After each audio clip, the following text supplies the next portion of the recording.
Hey guys, welcome to the Real Deal Unmasked. So today we're going to be talking about how to deal with stress in relationships. We're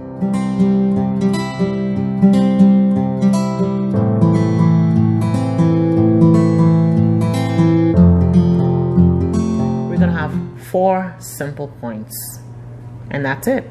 4 points on how to deal with stress. The first point that we want to discuss is 1, it's important to identify what's causing the stress. The second point is you must create a plan. Yeah, it's crucial to create a plan. The third point is cover your spouse. That's vital, guys. Yes, definitely. The fourth point is enjoy your life. Yes. So, honey, take us from the top. When we say to identify what's causing the stress, Right. how can you identify what's causing the stress? Stress comes in many different ways. You can have stress from being strapped financially, where you don't have the cash. You can be stressed because you're stressed out from your job. You can be stressed from dealing with the responsibilities of dealing with the household. You could be stressed from doing your daily chores at home. When wife could need help, so you need to figure out what's causing the stress, where the level of stress is. You may be stressed out because you and your spouse are not communicating effectively. So you may be stressed out because you feel like I'm not reaching this person. So you need to find out what it is that's causing the stress, or where the stress is coming from. First and foremost, you may be stressed out because you may be dealing with some medical issues, and you're back and forth to the hospital or back and forth to the doctor, or you can be stressed from so many different ways. There's so many things that cause stress, and what we need to be mindful of is stress itself can cause so many different things to go on in your body, so many things that go on in your relationship. Stress is, it's a silent killer. It can cause you to have high blood pressure. It can cause, people to have aneurysms. Stress leads to all types of different diseases. If you look at some of the root causes for so many different diseases, you'll be surprised to know that stress is one of the causes of so many different things. So you have to find out what's causing that stress. And once you determine what's causing that stress, you need to work on trying to find a way to eliminate that stress, in your power, minimize that stress, because there are a lot of times that you will not be able to get rid of that stress right away, but at least you got to work on it and find a way that you can deal with it. And that's what brings us to our second point, which simply means creating a plan. Because if it's stress because you're stressed out because of the workload from your job or your workload at home, then that simply means that you need to find a way to prioritize. And that's good. Yeah. So how do you feel about that? I feel it's really important. I mean, you look and see what's important. Right. And you put what's important to the top, and what's not important, you either put it to the very bottom or you just get rid of it completely. Exactly. Life is too short. You don't need no unnecessary stress added to your life, and that's something that we normally, we could speak on that. Definitely, we could attest to that. Our life is full all by itself. So what we try to do is keep our life as simple as possible. I know a lot of people think that, dependents, they think they're all, no. Our life is They don't know the half. No, our life is extremely our life. Simple. Oh my goodness. We try to live as simple as possible. We don't take on any unnecessary projects. Well, you know what? We do not take on no unnecessary projects now.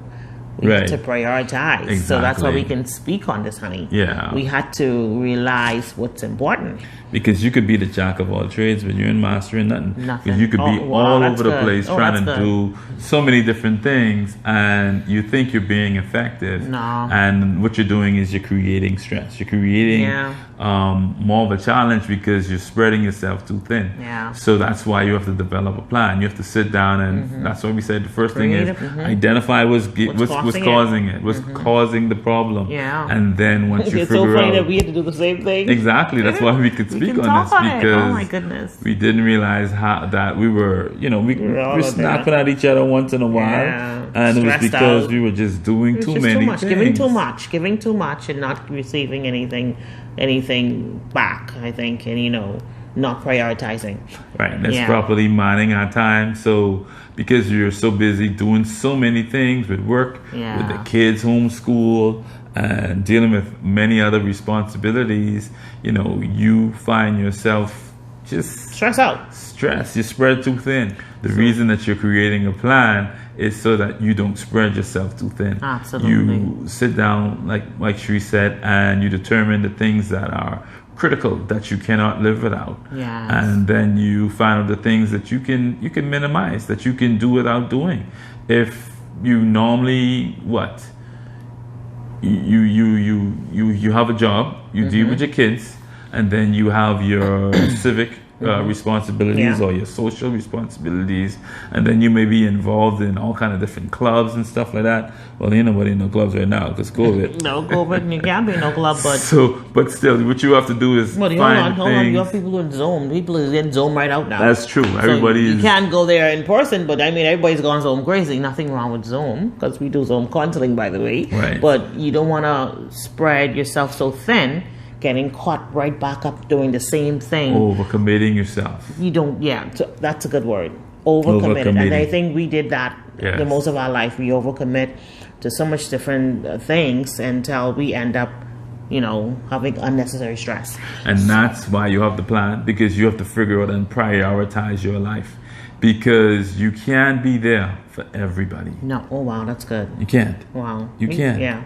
We followed the hard way. So we don't want you to have to go through what we had to go through. You can't please everybody. So the most important people that you need to please is each other. It's each other. And your family, your immediate family. Yeah. Because you'll be all over the place thinking that you're effective, and you really won't be. Won't be effective. And that brings us to our third point.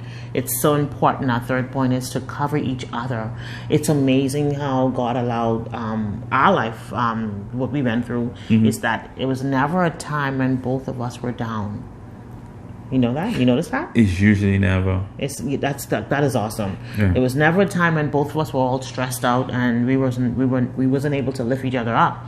If he is having a down time, I'm there for him, and vice versa. So our third point would be cover each other. Cover your spouse. Right. And it's so critical to know your spouse as well, because sometimes your spouse can be going through a rough patch where they're stressed out. It's critical that you be observant to know your spouse, so that if you see them in that corner, because sometimes people can be stressed to the point where they can slowly fall into a level of depression. And you may not even realize it. But that's where it's critical to know your spouse and have a good relationship with your spouse, and being sensitive. And if your spouse is stressed out because they're overworked, and there's some things that you could do around the house to help them, let's just do your best to try and relieve the stress, relieve the pressure. That's what you're for. The two should become one. Your spouse, your wife is your helpmeet. And your job is to make sure you take care of your spouse. Like, I know that you always would say that, who can pray better for me than you? Exactly. And vice versa. And who can pray for me better than you? Not my pastor. Wow, that's really good. We're not saying that your covering cannot pray for you. Your parents can't pray for you, but who can better pray for you than your spouse? They know you more intimately. So they know your innermost secrets, to know your innermost faults. They know they can pray for the innermost challenges that you face. So you can cover each other in prayer greater than anybody else, because you know your spouse greater than anybody else knows them. And it's always easier to pray for someone else. It's when you get in a situation or you're stressed out, it's always a challenge for you to pray your way out. I mean, you can pray your way out, but you need someone praying your way out for you. Absolutely. You need someone praying and covering you when you're going through a situation. You know how it feels to have your wife anoint you when you're going through a challenge and just pray and cover you, or how good it feels to have your husband lay hand and anoint you and pray for the things that they know that you're struggling with. Wow, that's awesome. There's nothing more powerful than that. I don't think people realize the power of unity. And exactly, and covering one another. So that third point is really important, to cover each other, and it's really important, like my husband said, you must be sensitive to know what's going on with each other. You must be sensitive, okay, so that you will not add extra stress to your partner. Exactly. So it's very important to cover each other in prayer. And last and final point. Let me just add one thing. If you see your spouse is coming home from a rough day, your wife is coming home from a rough day, and you see them, they're stressed out, why would you be allowing them to go cook dinner? Oh, that's good. Why you can't help them cook dinner? Well, ask that question again, honey. Why you can't help them cook the meal? Even if it's Kentucky you cooked it that day. Or McDonald's, just relieve the burden. It's your job to relieve the burden from off your spouse. It's not to put stress because you're used to things being done a traditional way. Let's just drop the tradition and let's be real. We're humans. Let's live life as it comes each day. Plan for tomorrow, but enjoy today. Don't stress because you don't have a 3-course meal. Come on, go get a sandwich. Okay. Oh, white rice and what you call fire engine? We call corned beef fire engine. You can't cook. Everybody can do craft dinner.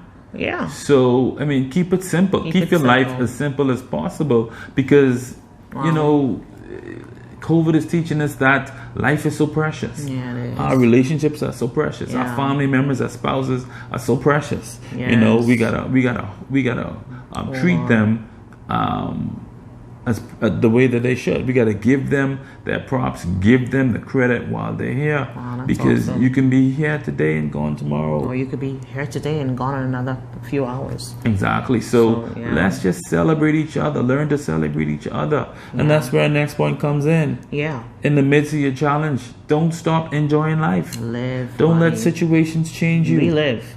We enjoy ourselves. And our hands are full. Yes. But we made a commitment to each other that no matter what comes our way, and we had a lot of things coming our way, we never stop enjoying each other. And our version of enjoying each other is different from your version. It's probably different. Make sure that you tone down your version. Come on, let's be honest and real. There's some things that you just can't do. If you're stressed out financially, why would you go to an expensive restaurant? If you're having financial challenges, that don't make no sense. You can enjoy yourself at home in front of the TV, Netflix, and chill, and just chill out, popcorn, or just go in. I mean, you can have curbside. You can order a Kong salad or a chicken snack, or you can make it at home. Make the Kong salad at home. Let's do things at home. Let's find ways. If it's money that's a problem, then you can't go spending to say we're living independent, say enjoy our life, so we're going out partying. We're gonna enjoy our life. That's not what we're saying. We're saying enjoy your life and do it responsibly. Know where you are financially. Know what your goals are. Know what your plans are, and enjoy your life based on what you can afford. Yes. Afford doesn't mean that you have the money and you can go do it. Afford means after you pay your bills and you're able to put some cash aside, you have some money that you can use to enjoy your life. For us, there were times when we enjoyed ourselves just by getting an ice cream from McDonald's or going to McDonald's or just getting a simple meal. And then that was a time, honey, when we were stressed out. You couldn't pick a different time better than that. That's awesome, honey.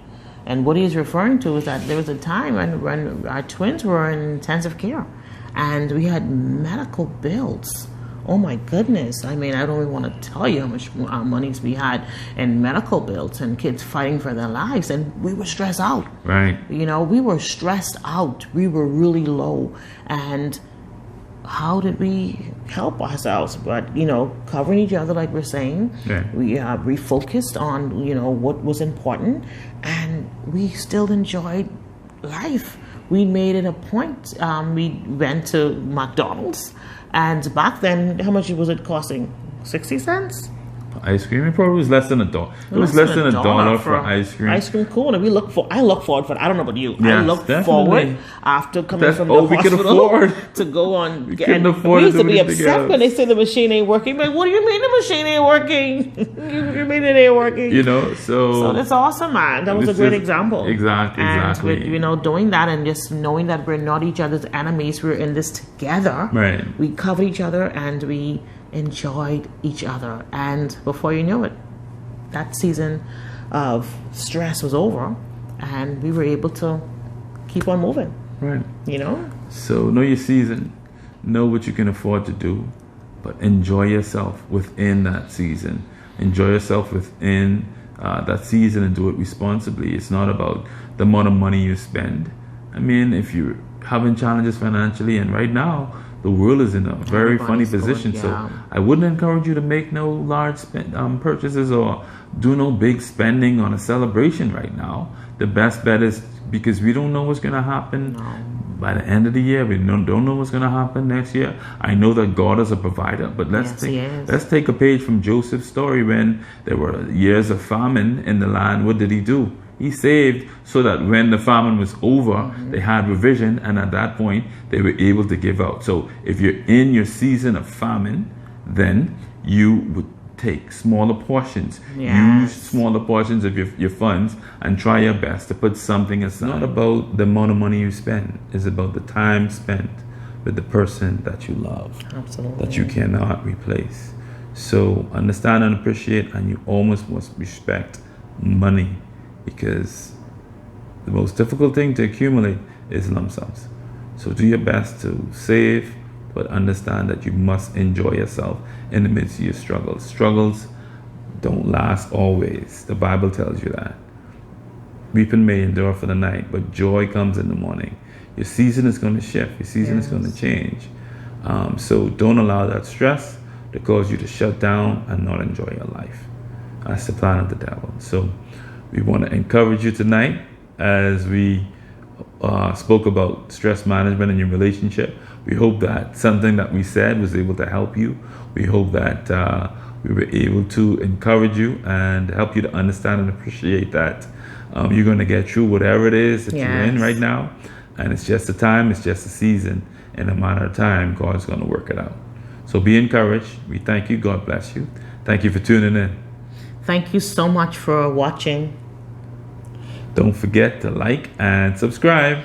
And hit the notification bell. Thank you so much. God bless. God bless you.